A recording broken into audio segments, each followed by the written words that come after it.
Welcome to Guide Guru. We hope this video helps.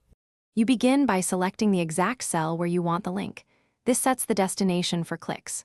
Once done, choose whether to show the full URL or a short display text. Display text keeps sheets tidy. Make sure you've copied the target address or file path to the clipboard.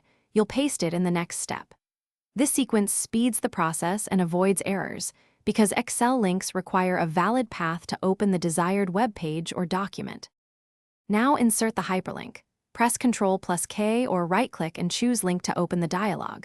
Paste the URL into the address field and type the display text you want. That controls what appears in the cell.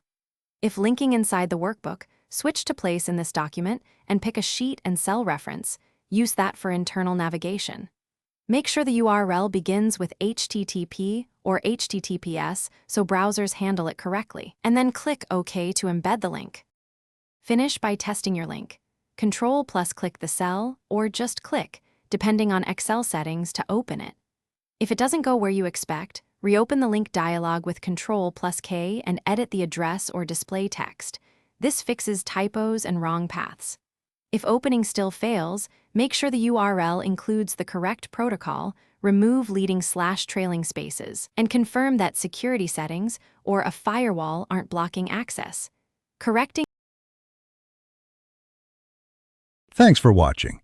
Consider subscribing if we helped you today.